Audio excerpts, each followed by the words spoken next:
그러니까 지난주 초반에도 영한 날씨였습니다. 그런데 지난주간 그러니까 중간에 이제 날씨도 완전히 풀렸습니다. 이제는 새벽에도 영상 날씨입니다. 이제 완전히 이제 봄이 다가오지 않는가 생각을 합니다. 이렇게 이제 우리나라 그 명절, 그 고정이 다가오는데 우리 성도님의 가정에 하나님의 은혜와 축복이 넘치는 귀한 가정 되시기를 주님으로 축원합니다. 성경은 못 말리는 사람들의 이야기입니다. 믿음의 사람은 인간의 상식을 초월합니다. 이론에 치우치지 않습니다. 우리 인간의 일반적인 상식과 이론과 우리의 생각을 뛰어넘는 것이 바로 믿음의 역사입니다. 오늘 이 성경 말씀은 한 중풍병자가 예수님 만나고 자신의 인생의 문제가 해결된 사건 이야기입니다. 여기 바로 중풍병자라고 말씀하고 있지요. 이 중풍은 이 몸이 움직이지 못하는 겁니다. 몸이 움직이지 못하는 자기 일을 하지 못하는 이 불능의 상태가 된 것이 바로 이 중풍병의 그 문제입니다. 이렇게 자기 스스로는 할 수 없습니다. 그러니까 누군가 자기를 데리고 가야만 예수님께 갈 수 있습니다. 그런데 그 자기 마음을 어떻게 아는지 그 동료들이 침상에 그를 메고 예수님께로 갔습니다. 그래서 예수님을 만나게 되는데 여기에 보면은 그 예수님이 있는 현장이 바로 가버나움 한 집입니다. 그 예수님이 가버나움 한 집에 갔을 때 그 예수님에 대해서 10절에 말하길 병을 고치는 주의 능력이 함께 있더라 말씀합니다. 그 병을 고치는 주의 능력이 함께 하니까 사람들이 얼마나 많이 몰려왔는지 모릅니다. 옛날에 부흥회 때는 참 대단했습니다. 지금은 부흥회에도 사람들이 오지도 않습니다. 그런데 옛날에는 부흥회 하면은 얼마나 사람들이 이렇게 몰려오는지 모릅니다. 그래서 그전에는 사람들이 많이 모이면 문짝을, 교회 문을 다 열고 사람들이 예배를 드렸습니다. 이렇게 옛날에는 은혜를 사모하면서, 그전에는 어떻게 했습니까? 저 먼 길에서 경운기 타고 또 걸어서 이렇게 왔습니다. 저 망월도 왔지요. 우리 흥천교 교인들이 저 화도 내리까지 갔을 겁니다. 이렇게 먼 길을 마다하지 않고 은혜 받기 위해서 몰려드렸습니다. 얼마나 성령을 사모했습니까? 얼마나 또 기도를 뜨겁게 했습니까? 이렇게 옛날 그 부흥의 그 집회는 이렇게 은혜를 사모하며 사람들이 모였습니다. 여기에 보니까 예수님이 병 고치는 능력이 있으니까 사람들이 모였는데 개역 성경에는 용신할 수 없을 정도로 모였다고 했습니다. 그래서 재미있는 표현을 했지요. 용신한다는 것은 발 디딜 틈도 없이 김포 라인을 한번 타봤습니까? 저는 김포 라인을 한번 타봤는데 사람이 진짜 꽉 메어가지고 꼼짝 못합니다. 그냥 사람들이 밀려가지고 그냥 다닙니다. 몸을 움직일 수가 없습니다. 그만큼 이 김포 라인, 이 전철이 아주 심각합니다. 그 정도로 사람들이 모인 겁니다. 그러니까 얼마나 사람들이 모인지 모르지요. 옛날에는 교인들이 많이 모여가지고 집회하면은 앞자리로 계속 밀었습니다. 앞으로 해가지고 나중에는 강단 앞에까지, 강단 위까지 올라가지요. 저도 한번 부흥회 할 때, 그때 부흥회 사람들이 얼마나 많이 와야하는지, 저는 이제 청년 때니까, 청년은 강단으로 다 올라오라고 했습니다. 제가 강산이 바로 뒤에 앉았습니다. 이렇게 그때는 사람들이 많이 모였습니다. 이때가 상황이 그렇습니다. 용신할 수 없을 정도로 사람들이 감당이 안 되는 아주 꽉 메어져 가지고 그냥 정상적으로는 예수님께 갈 수 없는 그런 상황이 되었다고 말합니다. 그런데 그 현장에 누가 있었습니까? 오늘 본문에 보니까 11절에 갈릴리 각 마을, 유대, 예루살렘에서 온 바리새인과 율법 교사들이 앉았다 말씀합니다. 율법 교사라는 표현은 여기밖에 없습니다. 특별히 이렇게 말씀한 거지요. 보통 우리가 서기관은 말을 사용 많이 했습니다. 그래서 누가복음 오늘 본문에는 율법 교사, 말하면 율법 학자들이 함께 있는 자리입니다.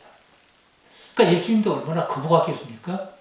율법 학사들이 다 자기 주변에 다 앉아 있는데 그 자리에서 이렇게 하실 행동도 하실 불편하겠지요. 그런데 그 자리에서 하나님의 역사가 일어났습니다. 이것은 오늘 말씀 보면서 우리가 참 의미 있는 말씀이라 할 수 있습니다. 이 중풍병자는 자기 자신이 바로 움직일 수 없는, 행동할 수 없는 사람입니다. 어쩌면 우리 인간은 이렇게 중풍병자처럼 자기 스스로 판단하고 자기 마음대로 행동하고 자기 인생을 결정 지을 수 있는 것이 우리 인간입니다. 그런 사람이 바로 자기 힘으로는 올 수 없으니까 다른 사람들이 힘을 빌려서 예수님께 왔습니다. 이렇게 많은 사람들이 몰려온 것은 그만큼 은혜를 사모하기 때문입니다. 요즘은 사람들이 볼 것도 많고 갈 데도 많고 하니까 사람들이 다 주일도 흩어지지요. 옛날에는 교회 밖에는 구경거리가 없습니다. 연극하거나 노래하거나 교회밖에 없습니다. 그래서 사람들이 많이 몰려왔습니다. 이렇게 사람들이 이렇게 많이 몰려와서 발디딜 힘이 없는 그런 상황 가운데 주님은 큰 역사를 행했습니다. 이렇게 하나님 은혜를 사모한 겁니다. 마치 우리가 요한복음 4장에 보면은 사마리아 수가성 여인이 나오지요. 이 수가성 여인은 물을 기르기 왔습니다. 그때 바로 우물가에서 예수님을 만났습니다. 예수님께서 내게 물을 달라 이렇게 말을 시작했지요. 그러면서 이 여인은 그 예수님께 말씀합니다. 주여, 물 기를 그릇도 없고 이 우물은 깊은데 어디서 당신이 그 생수를 얻겠사옵나이까. 우리 조상 야곱이 이 우물을 우리에게 주셨고 또 여기서 자기와 자기 아들들과 짐승이 다 마시는데 당신이 야곱보다 더 크니까. 구약의 이스라엘 백성들은 이렇게 그 물을 기르기 위해서 먼 길을 이렇게 마다하지 않고 물을 기르러 왔습니다. 이 여인도 마찬가지입니다. 물을 기르기 위해서 이렇게 그 우물가에 왔던 것입니다. 그런데 이렇게 그 야곱의 우물이라는 것은 이스라엘 백성들이 바로 율법 안에 있는 그 백성을 의미합니다. 그 백성들은 하나님의 그 율법을 지키며 그 율법대로 살았던 사람들이 이스라엘 그 민족입니다. 그러니까 당신은 그 야곱, 그 믿음의 조상들보다도 더 크신 분입니까? 이렇게 물어봅니다. 이렇게 그는 물을 기르기 위해 왔지만 예수님께서는 내가 내게 영원히 목마르지 않을 생수를 주리라 말씀합니다. 그러니까 깜짝 놀랐던 것입니다. 어쩌면 우리 인간은 영적인 목마름이 있습니다. 그래서 물을 마시지 않고는 살 수 없습니다. 그래서 늘 물을 기르기 위해서 이 여인이 우물가로 온 것처럼 이렇게 많은 사람들이 예수님을 찾아 나온 것입니다.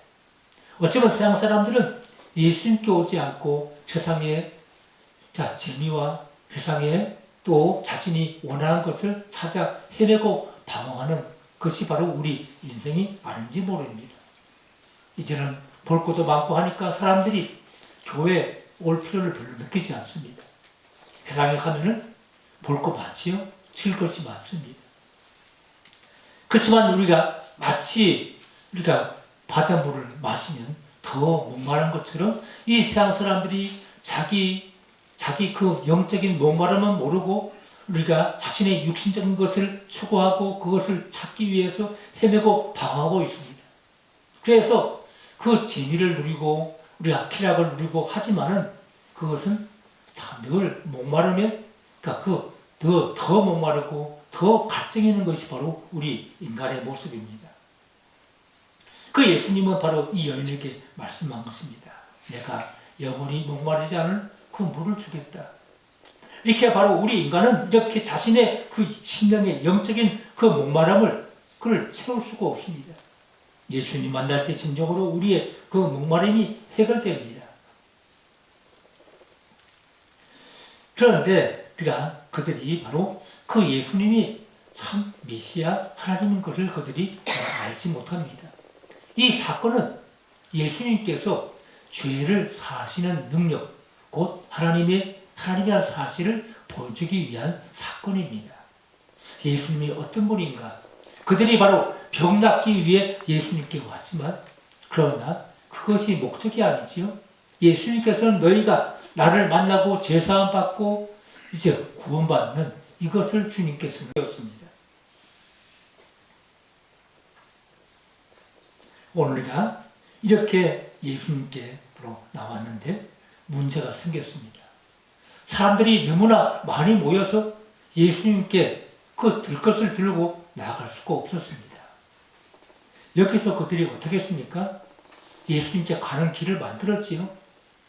그 길을, 그 앞에 막힌 그 길을, 막힌 그 상황 가운데 포기하지 않고 돌파했습니다. 그러니까 불가능을 가능케 하는 사람들이 바로 예수님께 나가는 사람들이었습니다. 그들은 포기를 몰랐습니다.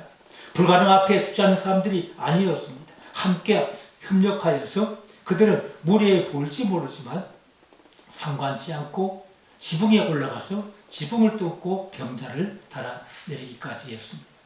그 돌파했습니다. 상황과 이 현실 속에 주저앉지 않았습니다. 상황과 현실을 돌파해서 예수님께 나아갔던 것입니다. 모세도 그가 자기 민족을 구원하기 위해서 그가 뜻을 세운 사람입니다. 그래서 그가 자기 민족을 돌아보기 시작했습니다. 그런데 그가 모함을 받게 됐지요. 자기 살인자란 그 모함 때문에, 살인자란 그 죄명 때문에 그는 도망갈 수밖에 없었습니다. 자기 힘으로 자기 민족을 구원하고자 했습니다. 자기 의로, 자기 방법으로 구원하고자 했지만, 그러나 그 모세는 모든 것을 내려놓고 도망자가 될 수밖에 없었습니다. 그는 40년을 광야에서 생활했습니다. 모든 것을 다 내려놨습니다. 자기 힘으로는 아무것도 없다는 것을 바로 깨달을 때 하나님은 그를 부르셨습니다. 모세야, 모세야. 그는 애굽에서 최고의 학문을 배웠고 그는 모든 것을 배워서 부족함이 없는 사람이었습니다. 그런 그가 이제는 무능한 자가 되었습니다. 하나님이 그를 부르시고 그를 애굽에 보낼 때 나는 아무것도 할 수 없습니다. 나는 바로 왕 앞에 갈 수 없습니다. 이렇게 그는 용기 없는 자가 되었습니다. 어쩌면 우리 인간이 이렇게 자기 자신이 이렇게 무능하다, 나는 부족하다, 바로 그 깨닫기까지 하나님은 우리의 삶을 하나님께서는 훈련시키시고 단련시키고 역사하십니다. 아마 이 중풍병자가 자기 몸이 성한 몸이었으면 예수님께 마음껏 갔지만은 나는 아무것도 할 수 없다. 내 힘으로는 움직일 수 없고 내 힘으로는 아무것도 할 수 없다. 그렇지만 바로 그들은 바로 마음을 같이 해서 그 어려운 상황과 문제를 돌파했습니다. 또 우리가 믿음은 이 문제와 모든 상황을 돌파하는 것이 바로 믿음입니다.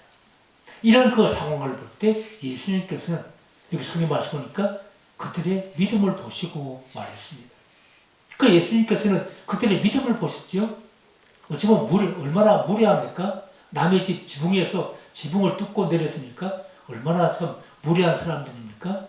그렇지만 그들은 이런 것을 주저하지 않습니다. 사람들이 말이나 사람들이 방해나 어떤 그 말도 그들은 주저하지 않고 예수님께 믿음으로 병자를 내렸던 것입니다. 믿음은 막힌 길을 뚫어내는 힘입니다. 요단 강물을 들어서는 용기입니다. 힘이 없으면 있는 길도 갈 수 없습니다. 용기 없이는 막힌 길을 뚫어낼 수가 없습니다. 주님이 보시는 믿음은 어떤 장애가 있더라도 이를 넘어서는 용기, 바로 힘입니다. 이렇게 이 중풍병자는 불가능한 상황을 바로 뚫어 그것을 돌파하는 믿음을 가졌습니다. 오늘 바로 우리에게 이 시대에 이런 믿음이 필요합니다. 우리가 살아간 상황이 얼마나 어려운 시대입니까? 점점 우리 인간이 저 기계 힘에 다 눌려 있습니다. 이제 AI, 로봇가 이제 모든 일을 다 하는 시대가 됐습니다. 어쩌면 우리가 점점 우리 일자리가 잃어갑니다. 이렇게 어려운 상황 가운데 우리는 그러나 이 문제를 돌파할 수 있는 그런 믿음이 있어야 됩니다. 점점 우리가 살아가는 그 시대는 이 돌파하는 믿음이 없으면 승리할 수 없습니다. 오늘 시대에 우리가 우리의 그 상황도 마찬가지죠.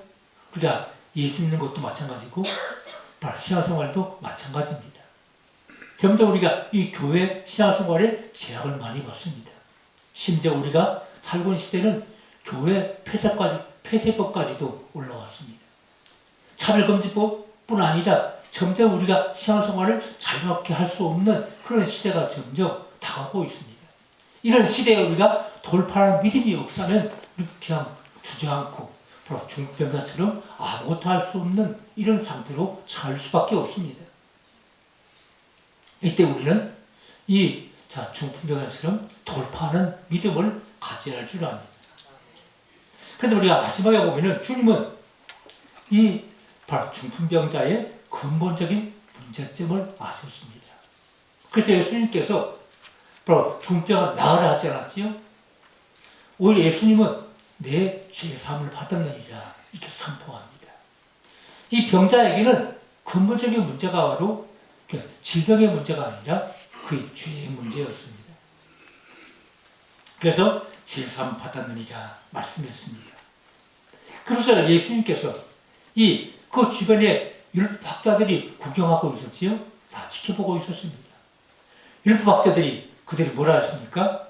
참남하다. 옛날 개혁성경에는 참남하다라고 했습니다. 이것은 신성모독죄라 그런 뜻입니다. 우리 인간이 죄를 사할 분은 하나님밖에 없다는 거지요. 어떻게 인간인 예수가 죄사함 받았느니라 이렇게 선포할 수 있느냐? 그러니까 그들은 하나님을 모독하는 죄라고 했습니다. 이렇게 말하고 있지요. 그러니까 주님께서 말씀했습니다. 내 죄사함을 받았느니라. 그 말과 일어나 걸어가는 말 어느 것이 쉽겠느냐. 그러니까 이 병이 나는 것은 가능합니다. 그러니까 의술을 통해든지 아니면 우리가 어떤 방법을 통하든지 그 병이 나는 것은 인간이 할 수 있습니다. 이제는 암도 정복하는 시대라고 그러지요. 가능하지만 그러나 죄를 살 그 특권은 하나님밖에 없습니다. 누구도 할 수 없습니다. 바로 이 사건을 통해서 예수님은 말씀하셨지요. 바로 나에게 이 땅에서 죄를 사하는 권세가 있는 줄을 너희도 알게 하리라 말씀하셨습니다. 우리의 죄를 사하시고 구원하실 수 있는 건 하나님밖에 없습니다. 우리는 그래서 바로 이 사건은 그 병이 문제가 아니라 예수님이 어떤 분인가를 나타내는 것입니다. 예수님만이 우리의 구원자이시요 우리 모든 죄를 사하시고 구원하신 분이심을 말씀합니다. 우리나라 대통령에는 대단한 특권이 있습니다. 불소추 특권이 있습니다. 중요 공직자 인사권이 있는데 최소한 대통령이 3,000개 이상의 자리를 임명할 수 있습니다. 아주 얼마나 그 특권입니까? 죄를 범한 죄인의 형을 면제시켜주는 사면권도 있습니다. 인간의 죄에 대한 사면권은 오직 하나님밖에 없습니다. 그러니까 대통령이 되면 사람들이 배가 점점 간등이 아프는 겁니다. 분명히 성경의 로마서 3장에 말씀했죠. 의인은 없나니 한 사람도 없다고 말씀했습니다. 우리 인간은 이 중풍병자처럼 자기 스스로 아무것도 할 수 없는 것이 바로 우리 인간입니다. 그래서 시몬이 예수님을 만날 때 바로 예수님의 능력을 보고서 그는 그 앞에 엎드려서 나는 죄인이옵소이다. 나를 떠나소서 이렇게 고백합니다. 우리는 대통령이 우리 죄를 사면하는 것이 아닙니다. 우리 인간의 죄를 완전히 사하시는 분은 하나님밖에 없습니다. 그래서 주님께서 바로 죄 사함의 은총을 우리에게 보여주셨습니다. 오늘 바로 중병자가 자기 문제가 해결되는 것은 바로 믿음으로 말미암아 그리고 예수님만이 우리 인간의 죄를 사하시는 분이심을 말씀하고 있습니다. 오늘 하나님의 은혜로 죄 사함 받은 우리는 죄에 대해 죽고 의에 대하여 산 하나님의 백성을 믿고 오늘 하루도 우리의 모든 삶을 믿음으로 승리하는 성도가 되어 줄 압니다. 기도하겠습니다. 하나님 아버지, 한 중병자가 예수님께나 문제가 해결되었습니다. 우리 인간은 중병자처럼 아무것도 할 수 없는 존재입니다. 하나님 주님께 나와 그들이 믿음으로 어려운 상황과 문제를 돌파해서 예수님께 나왔을 때 예수님께서 선포하셨습니다. 내 죄 사함 받았느니라. 일어나 자리를 들고 일어나 걸어가라 말씀하신 주님. 내 인생의 문제도 우리 주님만이 해결할 수 있습니다. 가장 근본적인 문제, 우리의 그 죄의 문제 주님께서 사하시고 우리를 의롭다 하시며 하나님의 거룩한 백성 되게 하신 주님, 우리가 주님의 은총을 감사하며 믿음으로 날마다 승리할 수 있는 저희들 되게 하여 주시옵소서. 예수님으로 기도하옵나이다.